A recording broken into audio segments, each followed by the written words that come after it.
The stormslide druid is an absolute power in Season 4 in Diablo 4, and one of the most fun druid builds that are currently in the game. But I want to present you a kinda different version to Ace of Spades stormslide druid, the TORNADOSLIDE. TORNADOSLIDE, what? Yeah, after many hours of testing, I got my first version of a TORNADOSLIDE druid. It is a really cool and fun build. While Tornado is still a resource hungry skill, you need a lot of resource cost reduction for this build, like Harlequin's Crest, a ring with resource cost reduction, and even a potion with resource cost reduction. You can play this build without being available, and that's really cool because most of the endgame builds for Tornado are WERENADO builds. So how does this build work now, and how can I even handle the high resource cost with Tornado? Well, first of all, we got Nature's Fury to trigger our landslide, and the cool part is when the landslide gets triggered through Nature's Fury, it gets the storm attack and the earth attack. So it will also benefit from the huge multiplier of Thunderstrike. And I got two versions for you. One that doesn't include the new ring and one with the new ring. The one with the new ring is more hectic and needs you to press manually, landslide every 2 seconds, can't have higher damage potential, and can also make use of the aspect of natural balance. The other version doesn't have earthbreaker, and you just spam Poison Creeper with Subterranean aspect and Tornado for your landslide cast. Until you got the one with Earthbreaker is more resource hungry, and you definitely need a resource cost reduction potion until you got 12 Masterworking gear and crit your resource gen on your Harlequin's Crest. And for your ultimate, we got Petrify, which will get resetted quickly through Calm Before the Storm in the many cast. The only kind of problem of this build is a rather weak defense, because we don't have a defensive skill and we also don't shapeshift, so we lose a lot of shapeshift Dianos and also quick shift damage. We got around 70k life. If you dodge all of the skills from the bosses, you're mostly fine. Hey guys, what's up? Angry with another Diablo 4 Druid build guide, and after a quick introduction why you should maybe try out the TORNADOSLIDE build, I will go into the details of how you should approach this build, which difficulties you have to overcome, and the big question what you guys gonna be asking beforehand: is this build gonna be better than the lightning storm slide or the beer slide? And short, I don't know, but it feels really amazing. It is for all the people that want to play a human tornado build with Harlequin's Crest. But before we go into our char planner, please leave a like and a subscribe. I would appreciate it a lot, and we can grow together as a community. So let's gonna start into the game now. And the first question is, what do you need for this build that it gets going? The problem is with Tornado and Human is that you need really huge amounts of resource cost reduction and resource generation that you can play this build, because Tornado is such a resource hunger build and skill that you most gonna be empty with your resource. And because I have no basic skill in here, it is even harder. You can play with some budget version I will show you, but this build will really take off if you're gonna have the Harlequin's Crest, because it will give you 4 to all skills. This will boost our landslide damage, our tornado damage, and our lightning storm damage, and it will also give us huge amounts of resource generation. Also, you need to get mostly resource cost reduction on all of your gear, resource cost reduction on your rings and temper also, and also on your second ring. And besides that, T-Ball's Will is also a unique that you need if you don't play with Ring of Style Skies, so you will get that nice 50% prime resource back. As I said, it is a really resource hungry build. I'm still trying to figure out how I can solve this better, because I don't really want to play with T-Ball's Will. So let's gonna go into the general gear for Paragon's Crest, and it is really important that you will get the triple crit on resource generation, so we can dodge our T-Ball's Will and also try to get a greater affix on resource generation. This would be really amazing. For your chest, I don't got the Tyrael Smite armor. If you're gonna go with this Ring of Stars, guys, you can also go for the Tyrael Smite armor.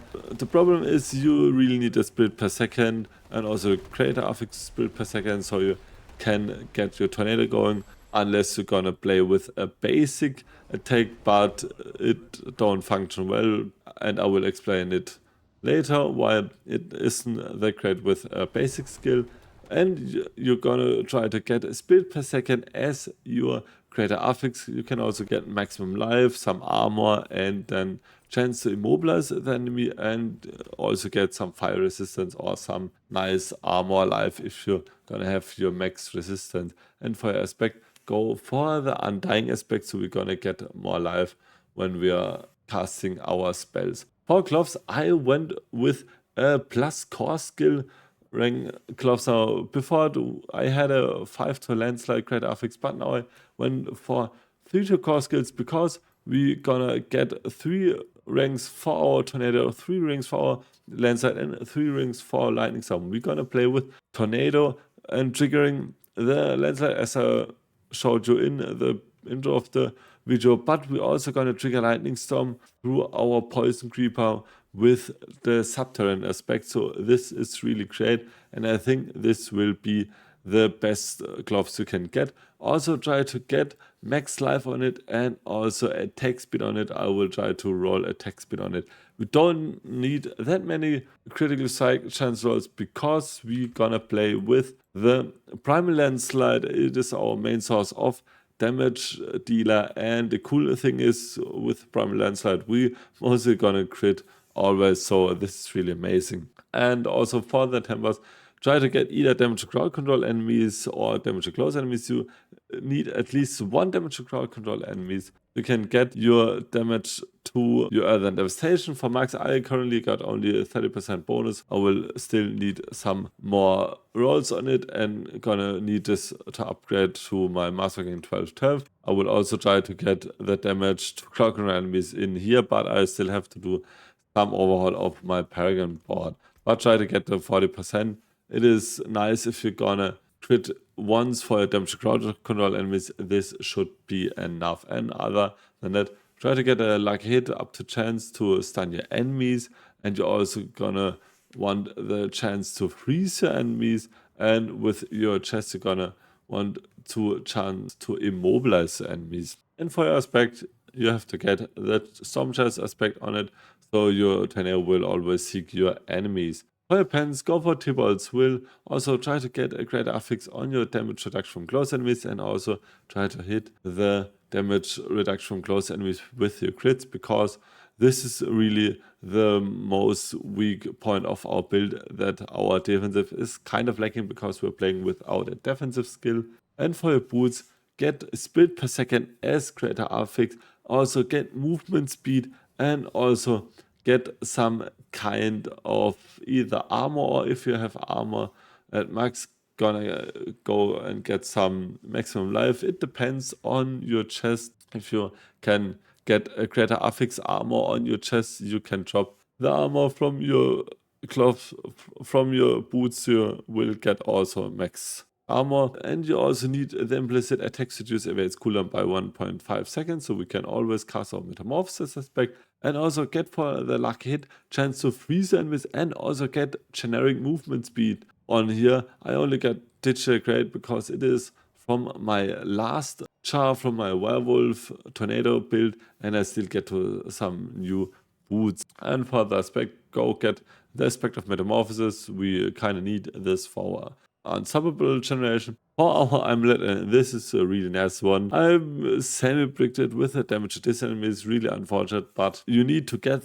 the envenom greater affix on it, and because with every point of envenom you get 10% more critical strike damage, and because we are mostly gonna crit with our primal landslide, we're gonna try to stack all of our crit damage and also try to get wild impulse. Yeah, I know bonus points wild impulse is also gonna increase our spirit more further, and I will also maybe try to get the natural disaster, because when our natural fury hit, our landslide is a earth and a storm skill, so it will get both attacks. It will get the 4% from earth skill and also the 4% from storm skills. It should be. If it don't work like that, please let me know in the comments down below, and it would give us 8% per rank. So this would be the better option, but it is really rare. I already spent, I think, around 300 million on the rerolls, but wild impulse is also really good for more damage. And for your third roll, either get attack speed or nice crushing earth, but this would be a really expensive and really rare amulet. You don't need the venom greater affix, although it boosts really your damage. You can also get a normal envenom amulet and some kind of wild impulses on it or something else. And also go for damage to close enemies and also movement speed. As I said, I picked my amulet with damage to distant enemies. and it is really important to get an Venom Amulet in general. For your ring, you have to go for attack speed and also damage to close enemies, temper, and resource cost reduction on your normal effects and also on your temper. Because as I said, it is really resource hungry, and because we don't have the werewolf passive where we get 2 spirit after we crit it, we will need every kind of resource cost reduction that we can get. Also get attack speed with a greater affix and also maximum life, because we need some kind of attack speed. This is the only point that is lacking in our build. Ideally, you have attack speed on your amulet, attack speed on your gloves, and attack speed on both of your rings. We'll get around 40 to 50% attack speed. That would be really nice. And also get the attack speed on your second ring. It is mostly the same ring. You can switch out your critical strike chance for some maximum life, and also go for damage close enemies and resource cost reduction. And for your aspects, go for the shepherd's aspect on your amulet, so it will boost our lightning storm, landslide, and our tornado damage.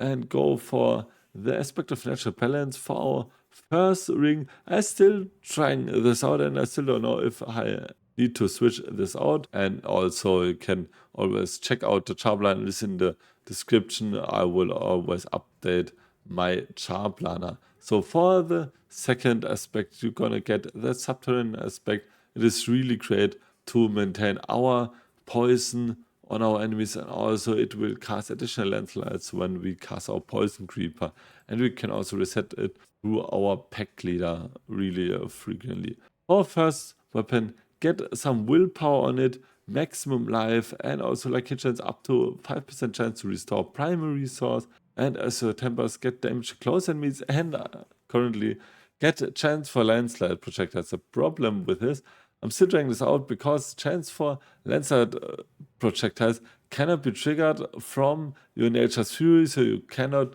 physically trigger your extra landslides through your tornado. You have to trigger it through poison creeper. And because poison creeper is potentially a damage loss on single target, I'm still thinking about going for tornado as a chance to cast twice, but I still don't know.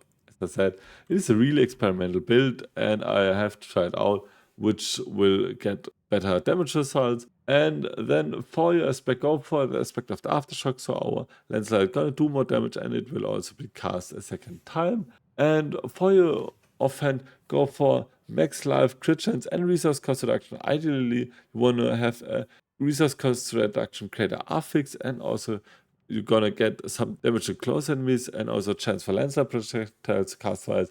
This are also some semi-soft bricked. So you can get even more damage out of this. And now to the changes that you need to make when you take the Earthbreaker variant that I will refer, and I'm still playing. Just take Earthbreaker instead of one of your rings, and also take the aspect of natural balance, because now we can make use of it, because we're casting our landslide and our earth skill manually. We're also casting our storm skill manually, and it's really important for this kind of build.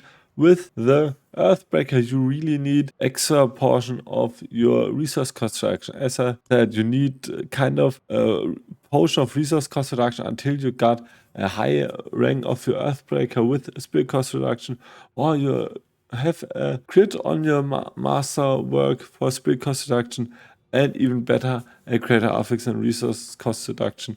And also for your Harlequin's Crest, the resource generation would also be nice with a greater affix and also a masterwork crit. And for your gems, go for the ruby for more life in your armor slots, the emerald for more critical strike damage, and for your jewelry, try to get the max rest, so you need to adjust this individually for your charm. For the spirit boons, go for Werenadо in the first row, the iron feather with the spirit bonding and Elven Wrath from crit strike damage. For your third row, go for pack leader, so we can constantly reset our poison creeper. And for the last row, go for calm before the storm.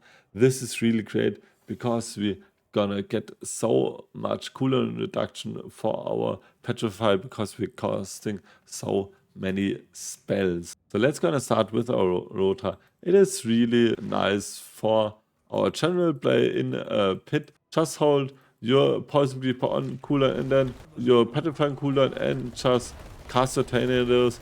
Also gonna get your keyboard will on cooldown, so try to get some dash around there, so you're gonna get more of your spirit back, and then just cast your tornadoes and your lancer, and you see they're happening so many actions, and we have not that long of a cooldown for petrify, and also for a boss you can also cast your ravens for even more crit damage. So it is really nice, and it is a really nice build. So, and for the single target boss damage, I still try this out because potentially a poison creeper is a damage loss, but the problem is only with tornado we can't get our spirit up, so we need to get the poison creeper in there. As you can see, it is sometimes that I can keep my spirit up, but after some time I just go out for my spirit. So yeah, for the single target you need even more resource cost reduction, and it can be a bit tricky, but after you played some time with this build you can figure this out. Want to show the Rota now with the equipped earthbreaker ring. It is kind of different, as I said in the introduction. You just need to press manual landslide every 2 seconds and then just cast the scepter and aspect. So just weave in landslide every 2 seconds and you're completely fine. The cool part, as I said in the introduction, because we are manually casting our storm and our earth skill, we constantly get 12% crit chance and also 45% crit damage. For Skilltree, go for 1 point or more, is also 1 point enhance more. For core skills, max out tornado as also raging tornado, so we're gonna vulnerable our enemies. Max out landslide as also prime landslide, as I said, we're gonna do damage with our tornadoes as also with our landslide. But the only problem with prime landslide is a bug that was fixed in season 2 came back with season 3, and it's still not fixed because we're gonna have primal landslide on our bar, otherwise we don't get any turn modes and we can block this. You can just try this out. If you poison your enemy with the poison creeper, so then you see you will get 2 additional landslide terror modes, and when we're gonna slot out our landslide we don't get any stacks of our landslide terror mode blocks. So I casted now poison creeper with our landslide. I tested this out many times, and as you can see we still have 2 stacks of our landslide. So this is really unfortunate because this would have helped the build a lot if I could just switch on landslide and go with a defensive skill. So now you have to play even more caution, but yeah, it is what it is, and it is still great with primal landslide on your bar. So as I said, take primal landslide on your hotbar. Also go for 1 point in Heart of the Wild, so you can max out wild impulses. Go for 3 points of predatory instinct for more crit chance against close enemies. We don't have any points in Iron Fur because we don't shapeshift, so this is even more some kind of squishy. As I said, the most weak point of this build is the defensive. We're gonna need many defensive and human damage reduction sources. For your companion skills, and I'm still trying to figure out if it is better to just leave our poison creeper blind and put the 3 skill points into something else. We're gonna have the brutal poison creeper, as we're gonna get 20% more crit strike chance if the enemies are strangled by a poison creeper. As far as I know, the strangle from poison creeper also works on boss because it doesn't need to immobilize the enemies, it only needs to damage the enemies. So you can also leave this out and skill this in something else. And you need the Harlequin's Crest, so you can leave this out. So as a see, I don't have wolf skill, but I have it on my hotbar. It will save you some skill points. And also go for ravens as also the brutal ravens. For your wrath skills, max out crushing earth as also stone guard and 1 point of safeguard. The cool thing is when you're gonna cast your tornado and lightning storm through your nature's fury, it will also benefit from it. For your neurotoxin, go 1 point into it and also max out envenom. Because of the constant cast of poison reaper, our enemies are always poisoned, so we don't need the toxic loss. For your ultimate skills, max out defiance, max out natural disaster, max out resonance. Because of nature's fury, we're gonna have 18% more damage most of the time, and go for 2 points in the circle of life. And also go for petrified and the cleaves from it. Also go for 3 points in the defensive posture. And for the last part, go for nature's fury. So you can try some things out, as I said. Switch out the poison creeper and put it in something else. It is a real high experimental build, so you can also start experimenting a bit more and go for some more and even nicer build. And let's gonna go for Paragon board. I still don't know if I need to make some changes because I went for the devastation and the hide malice nodes. The last point, the hide malice is basically useless for our boss skill, but it really helps us with the clear speed a lot. So let's gonna start with the basic Paragon board. You have to go with the territorial cliff in your first board. Also go for the second board as the Thundersuck and try to get this as high as you can. I have to leave some points out because I still don't have the crate of gear. And also go for outmatch. We're gonna have even more damage for our tornadoes and our landslide. And pick some nice damage reduction from vulnerable nodes and also some life and max resistance here. And for the next spot, go for the constricting tendrils, as also go for the earth and sky cleave and the courage cleave. I'm still thinking about maybe trying out constricting tendrils to poison our enemies, but then we don't need poison creeper. But I don't know if it's worth. Maybe it is really trash, but it is at least an option I'm trying to consider, so I can play some things around and go for some other interaction instead of poison reaper. But I don't think it is good. For the next board, go for the inner beast board and go for the undaunted cleave and go for some armor and some life, maximum life from tenacity. For next board, go for ancestral guidance and also skill it. And for your cleave, go for the human cleave for more damage reduction, is also damage, also get some resistance nodes and core skill damage nodes. And for your second last board, as I said, go for the malice, some nice max life. You don't need a poison resistance if you kept your poison resistance otherwise. And for your last board, go for the devastation and try to get this bonus to 40%. You can try to get the damage to crowd control and damage in here. Then you will try to get this before your second last board. Yeah, it is interesting. I'm still trying some things out. I hope I could show a really great build that is really nice for me so far. As I said, it's a tornado slide. It's some kind of new build that I didn't see that often. It utilized the tornado with Harlequin's crest and some cool interactions. It is maybe not the best build, but it makes a lot of fun. It is a really great speed farmer for your pit. 101 runs for your pit, but it is around 3 to 4 minutes when you got really great gear. And also write down in the comments below if you have any further questions. And also, if you're gonna play this build, you can post any questions on here. And I would also really appreciate a lot if you will leave the like and the subscribe button in here so we can grow as a community. And until the next video, bye.